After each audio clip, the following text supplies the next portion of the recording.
সুপ্রিয় দর্শক, বাংলাদেশে এখন ওয়াজের মৌসুম চলছে। দেশব্যাপী বক্তারা ওয়াজ নসিহতের মাধ্যমে মানুষকে ইসলাম ধর্মের বিষয় আশয়গুলো জানাচ্ছেন, ধর্ম সম্পর্কে সচেতন করে তুলছেন। সুপ্রিয় দর্শক, তবে এবারের যে ওয়াজ নসিহত, এই ওয়াজ নসিহত নিয়ে বেশ একটু আলোচনা সমালোচনা হচ্ছে, তর্ক বিতর্ক হচ্ছে। শ্রোতা ও দর্শক নিজেরাই নিজেদেরকে প্রশ্ন করছেন এবং উত্তর খোঁজার চেষ্টা করছেন।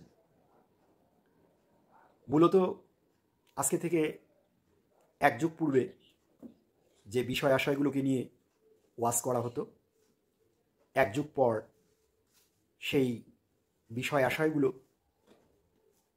পরিবর্তন করা হয়েছে।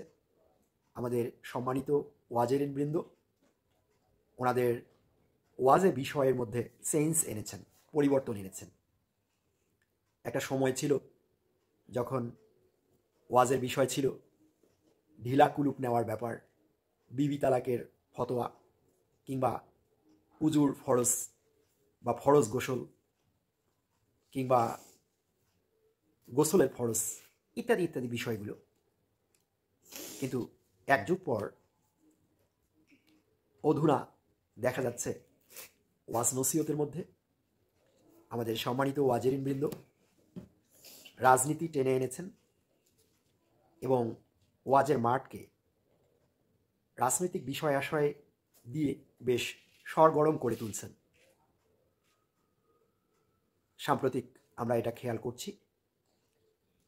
সম্মানিত দর্শক, এই যে ওয়াজের বিষয়ের মধ্যে পরিবর্তন আনা এবং অধুনা ওয়াজের মধ্যে রাজনীতি টেনে আনার বিষয়টি অনেকের ভালো লাগছে না, অনেকের গা জ্বালা করছে, অনেকেই এটাতে বিরক্ত বোধ করছেন।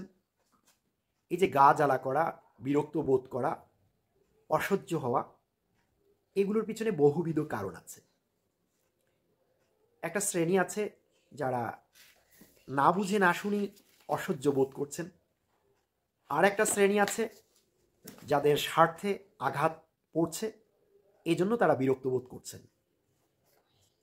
আর একটা বোদ্ধা শ্রেণী আছে যারা জেনে বুঝে শুনেই বিরক্ত বোধ করছেন। সুপ্রিয় দর্শক, এর পিছনে এই যে ওয়াজ নসিহতে রাজনীতি টেনে আনার পক্ষে আপনি অনেক যুক্তি দাঁড় করাতে পারবেন। এর মধ্যে একটি যুক্তি হলো ৭১ থেকে ২০২৪ সাল পর্যন্ত বাংলাদেশে যারা রাজনীতি করেছেন, এ দেশে যারা ক্ষমতায় ছিলেন, তারা সবাই নিজেদেরকে প্রগতিশীল হিসেবে দাবি করতেন এবং কেউ কেউ নিজেদেরকে সেকুলার হিসেবে দাবি করতেন, কেউ কেউ আবার নিজেদেরকে অর্ধ সেকুলার হিসেবে দাবি করতেন। কেউ কেউ সুপরিকল্পিতভাবে ভিতরে অভ্যন্তরে সেকুলারিজমকে লালন করলেও বাহিরে প্রকাশ করতেন না। এই শ্রেণীর মানুষগুলো বিগত ৫৩ বছর ধরে বাংলাদেশ শাসন করেছেন, রাজনীতি করেছেন। কিন্তু দুঃখজনক হলেও সত্য যে এই সেকুলারিস্টরা, এই প্রগতিশীল মানুষরা বাংলাদেশকে যা দিয়েছেন সেটি যদি আমরা বিশ্লেষণ করতে যাই, তাহলে বলবো তারা আমাদেরকে অনিয়ম, দুর্নীতি, স্বেচ্ছাচারিতা, নৈরাজ্য, খুন, গুম, অরাজকতা, নষ্টামি, নোংরামি, অশিক্ষা, কুশিক্ষা, এই বিষয়গুলো আমাদেরকে দিয়েছেন। ফলে রাজনীতির মাঠ থেকে সাংস্কৃতিক অঙ্গন, শিক্ষা অঙ্গন, সব জায়গায় একটা শূন্যতা তৈরি হয়েছে, সব জায়গায় একটা অচল অবস্থা তৈরি হয়েছে। এই যে শূন্যতা, এই যে অচল অবস্থা, এই অচল অবস্থা এবং এই শূন্যতার মধ্যেই গত ৫ আগস্ট বাংলাদেশের বৃহৎ রাজনৈতিক দল, মুক্তিযুদ্ধের সপক্ষের শক্তি হিসেবে ঘোষণাকারী দল, মুক্তিযুদ্ধের চেতনার দল, স্বঘোষিত সেকুলার আওয়ামী লীগ রাজনীতি থেকে পালিয়ে গেছেন, দেশ ছেড়ে পালিয়েছেন। এখন যদি আপনি বলতে চান দেশে আওয়ামী লীগের কোনো রাজনীতি নেই,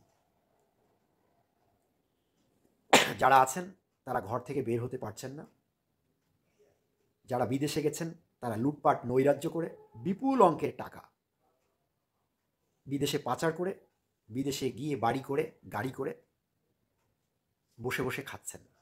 এই যে বিষয়টির আমি অবতারণা করলাম, এটিকে যদি আপনি চিত্রিত করেন, আপনি এটিকে যদি ইলাস্ট্রেটেড করেন, তাহলে আপনি দেখবেন যে সেকুলারিস্টরা, প্রগতিশীলরা প্রগতির নামে, সেকুলারিজমের নামে যে নৈরাজ্য তৈরি করেছে সেটি কত বড় ভয়াবহ ছিল, এবং এর ফলে যে শূন্যতা তৈরি হয়েছে, এই শূন্যতা আমাদের ওয়াজেরিনবৃন্দ, আমাদের মাওলানা সাহেবরা এখন পূরণ করতে চাচ্ছেন।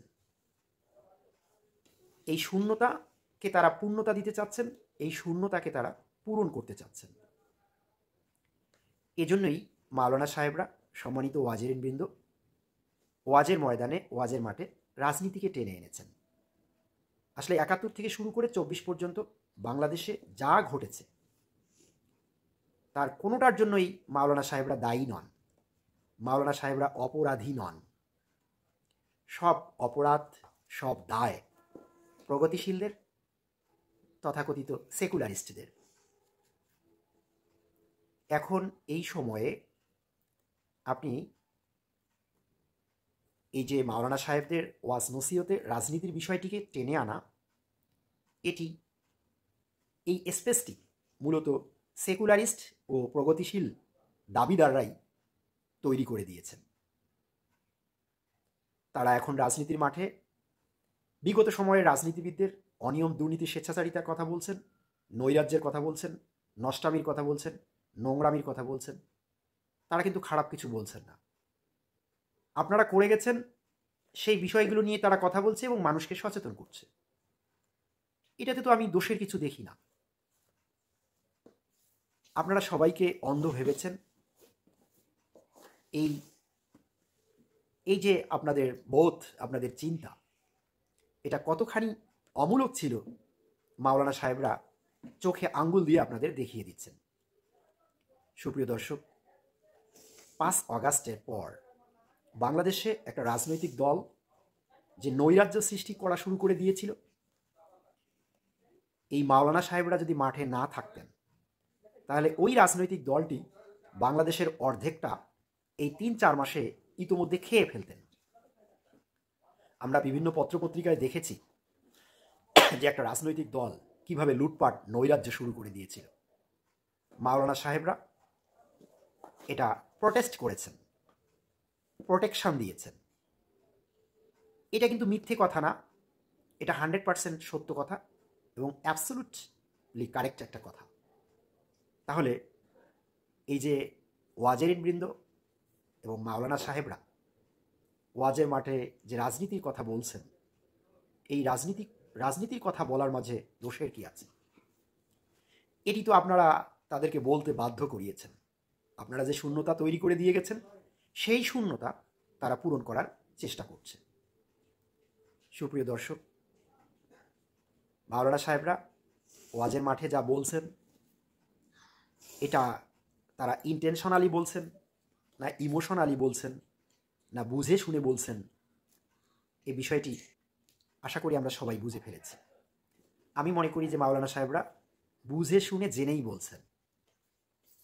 এবং এখন যদি আমাদের মাওলানা সাহেবরা আমাদেরকে নরকেও নিয়ে যান, তারপরেও বলার কিছু থাকবে না, কারণ আমরা এই স্পেসটা ওনাদেরকে দিয়েছি।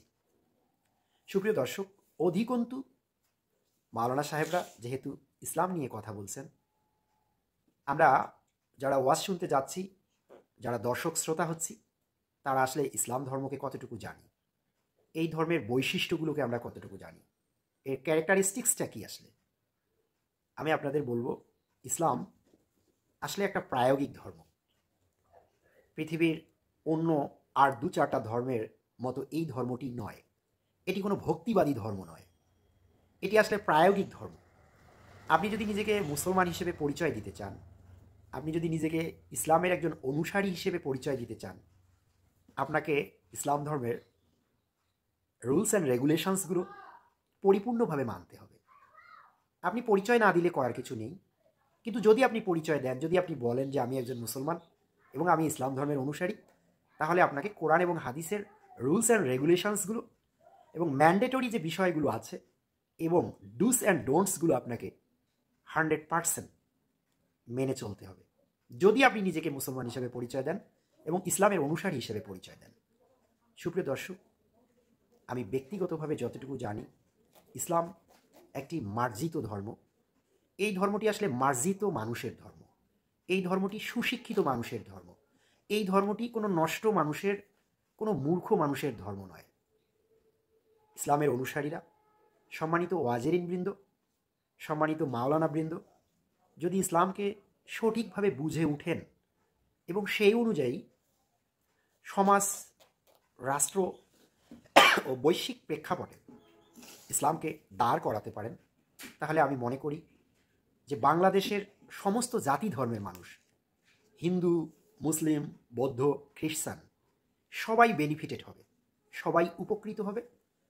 আমরা আশা করব যে সম্মানিত মাওলানা সাহেবরা, সম্মানিত ওয়াজেরিন বৃন্দ ইসলামটাকে বুঝবেন, বোঝার পর এটা নিয়ে কথা বলবেন এবং ইসলামকে নিয়ে বাংলাদেশে যে রাজনৈতিক দলগুলো রাজনীতি করতে চাচ্ছেন, তারা যদি ইসলামের সুমহান আদর্শগুলো স্ট্যাবলিশ করে একটা বৈষম্যহীন, একটা সাম্যের সমাজ, একটা মানবিক মর্যাদার সমাজ, একটা সুষ্ঠু সুন্দর সমাজ, একটা সুষ্ঠু সুন্দর রাষ্ট্র যদি আমাদের উপহার দিতে পারেন, তাহলে আমি এতে দোষের কিছু দেখি না।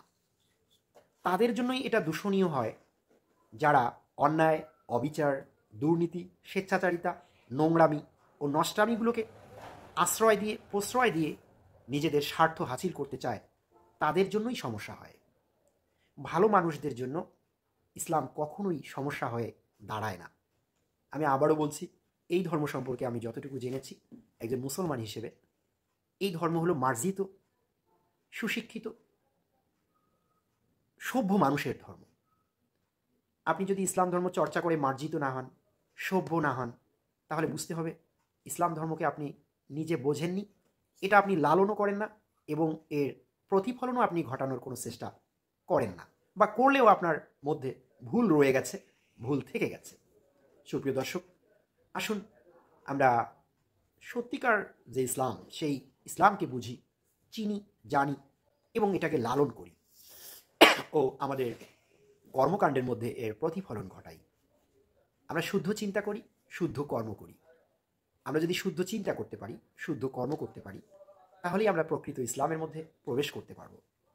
আসুন ইসলাম ধর্ম চর্চা করি এবং সুন্দর সমাজ, সুন্দর রাষ্ট্র, সুন্দর একটা বিশ্ব ব্যবস্থা গড়ে তুলি। সবাইকে ধন্যবাদ।